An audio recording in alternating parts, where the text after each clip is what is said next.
নমস্কার, সবাইকে শুভেচ্ছা, ভালোবাসা, অভিনন্দন জানাই।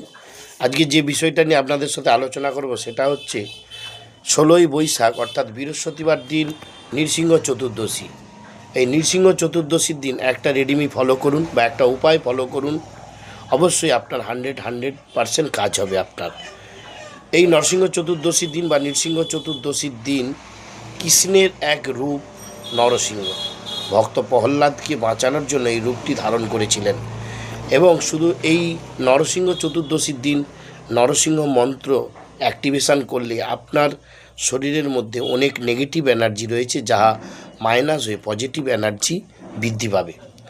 এবং তার সাথে শত্রু চিরতরে মুখ বন্ধ হয়ে যাবে, শত্রু চিরতরে বিদায় নেবে। আপনার যারা শত্রু আছে তারা চিরতরে বিদায় নেবে আপনার কাছ থেকে।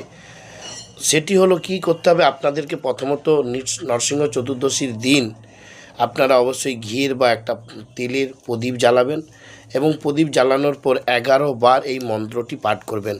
উগ্র বীরং মহাবিষ্ণু জ্বলন্তং সর্বতোমুখং নরসিংহং ভীষণং ভদ্রং মৃত্যু মৃত্যু নমঃ। আবারও বলছি, উগ্র বীরং মহাবিষ্ণু জ্বলন্তং সর্বতোমুখং নরসিংহং ভীষণং ভদ্রং মৃত্যু মৃত্যু নমঃ।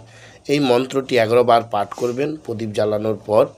পাঠ করার পর কিছু পরিমাণের 1 চিমটি বা কিছু পরিমাণ হলুদ নেবেন, তার সাথে গুড় মিশিয়ে নেবেন, গুড় মিশিয়ে নেবেন। মিশিয়ে নরসিংহ ঠাকুরকে অবশ্যই অর্পণ করুন, তার উদ্দেশ্যে দেখান। দেখবেন পরের দিন থেকে মাত্র 3 থেকে 4 দিনের মধ্যেই আপনার বাড়ির যে শত্রু সে অবশ্যই আপনার মিত্রতা হয়ে উঠছে এবং আপনার অর্থনৈতিক পরিকাঠামো আরও ভালো হচ্ছে এবং আপনার শরীরের মধ্যে যে নেগেটিভ এনার্জি ছিল সেটা অবশ্যই পজিটিভ এনার্জিতে পরিণত হচ্ছে।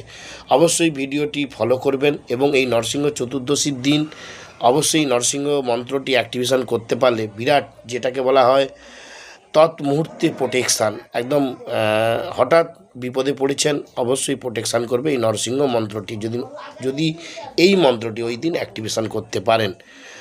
সবাই ভালো থাকবেন, সুস্থ থাকবেন। ভিডিওটি ভালো লাগলে লাইক, শেয়ার, সাবস্ক্রাইব করতে ভুলবেন না। নমস্কার।